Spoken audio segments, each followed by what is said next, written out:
Olha que de férias com a família nos Estados Unidos, o ator Marcelo Serrado não conseguiu embarcar de volta para o Brasil com a esposa e os filhos, tá? Por conta de uma crise de pânico, ansiedade.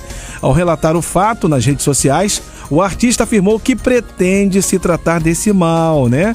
Que vem atingindo a muitas pessoas, ou seja, muita gente.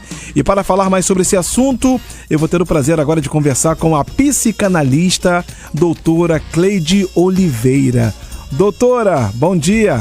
Olá, eu sou Cleide Oliveira, sou psicopedagoga, psicomotricista, psicanalista clínico, terapeuta especialista em mulheres e recebi esse convite. Estou muito honrada por estar respondendo algumas perguntas, dúvidas, a quais pessoas têm, não sabem como lidar com a crise de pânico. Isso é verdade, doutora. Então, doutora, para começar aqui o nosso relógio de entrevista, a primeira pergunta que eu quero fazer para a senhora é o seguinte: explica aqui para os nossos ouvintes, né? O que é a crise de pânico? Quais são as causas e quais os sintomas, né, de uma pessoa que está em crise de pânico, por gentileza? Chamada incorretamente de síndrome, o transtorno do pânico é uma doença que afeta cerca de 1,6% da população mundial. Para cada homem ou 2 mulheres sofrem com o quadro. Impacta seriamente a qualidade de vida e relações sociais. É um problema caracterizado por recorrentes episódios de ansiedade ou medo intenso, quando não há perigo real ou causa aparente. O resultado são reações físicas graves e qualquer um está suscetível a passar por isso. Ele é caracterizado, pelos recorrentes episódios de ansiedade, de medo intenso, quando não há nem perigo, mas acaba sentindo todas as reações no corpo.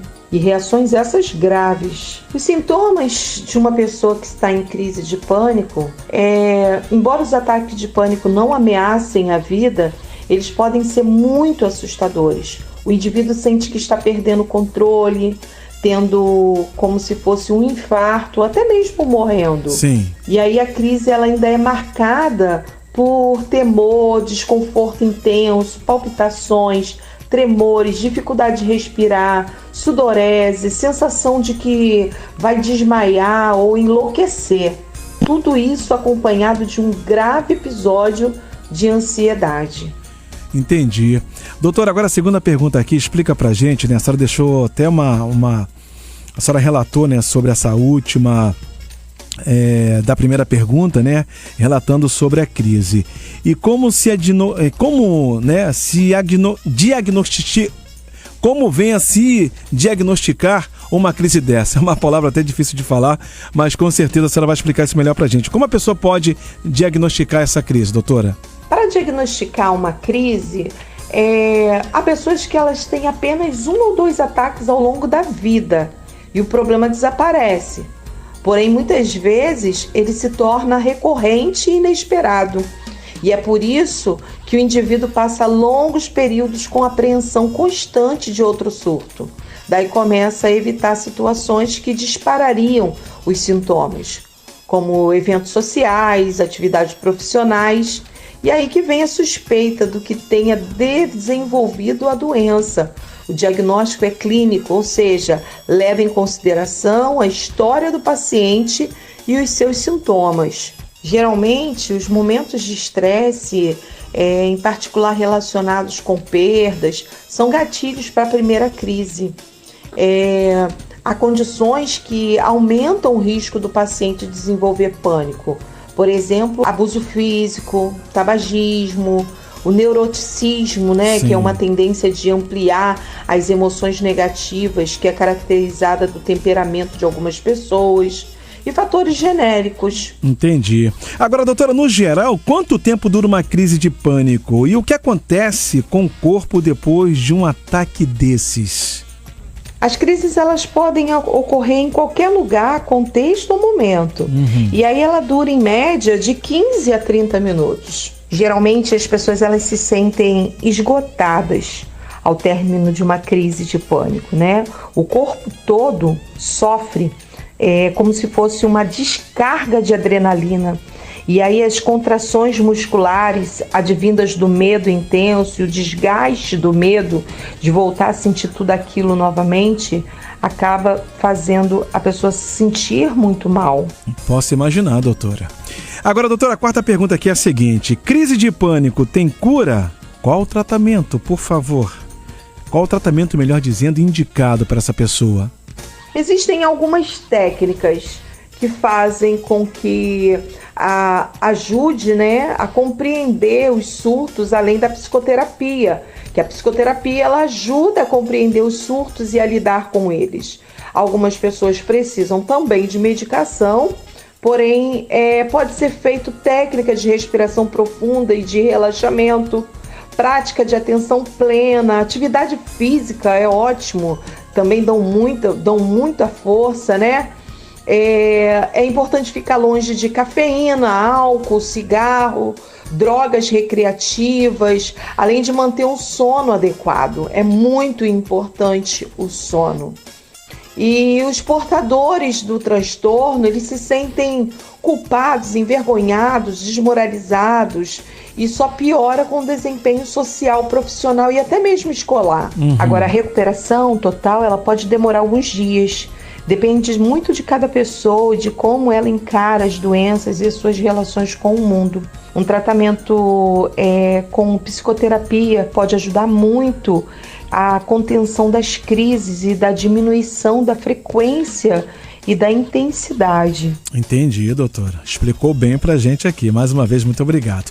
Doutora, para fechar, o que fazer quando a pessoa está em crise de pânico? Inclusive, se a pessoa estiver sozinha, como ela pode se acalmar? Quem já presenciou um familiar, um amigo sofrendo com esse problema, sabe que realmente o que é muitas vezes sentir-se impotente diante de um quadro grave como esses, por não ter informação adequada sobre como ajudar. Então é muito importante saber como agir nesse momento.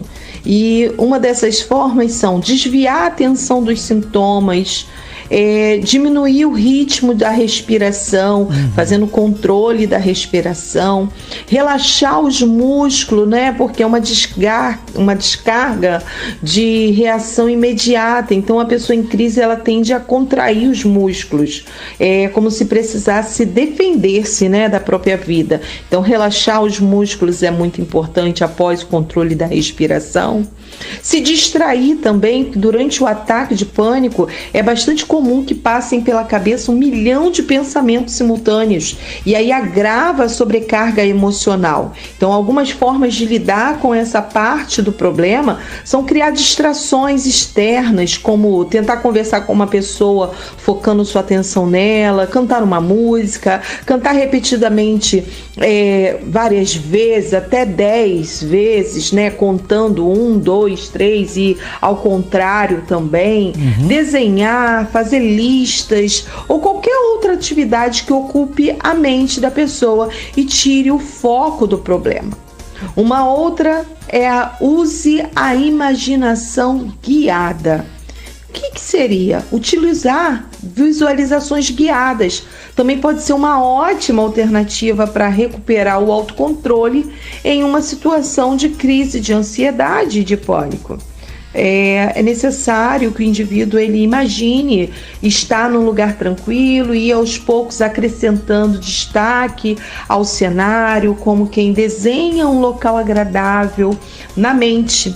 Então isso pode ajudar a controlar o estresse e, por consequência, reduzir a ansiedade nesse momento de crise de pânico. E aí, tratando tudo isso, né, é necessário tratar a ansiedade. É fundamental levar em consideração, ainda que as crises de pânico, elas podem ser sinal de presença de outros transtornos. E aí é necessário cuidar da ansiedade, tratar essa ansiedade. Isso aí, temos que tratar sempre, né? Principalmente você que sofre com esse tipo de problema. Bom, gente, eu conversei, né, com a psicanalista, a doutora Cleide Oliveira, né? Obrigado, doutora. Cleide Oliveira é o nome da doutora, que é psicanalista especializada, né? Sobre a crise de pânico. Doutora, mais uma vez, muito obrigado pela participação da senhora. Suas considerações finais, por favor. Eu quero aqui agradecer por esse convite tão especial de estar passando conhecimento para as pessoas, para a população, para que cada um possa se cuidar. Cuide do seu bem-estar, cuide da sua saúde mental, aprenda a lidar com as suas emoções. Tudo isso faz uma grande diferença. Muito obrigada a cada ouvinte aqui nesse programa e que Deus abençoe a cada um de vocês. Ok, doutora. Eu que agradeço aqui em nome de toda a família Rádio Relógio.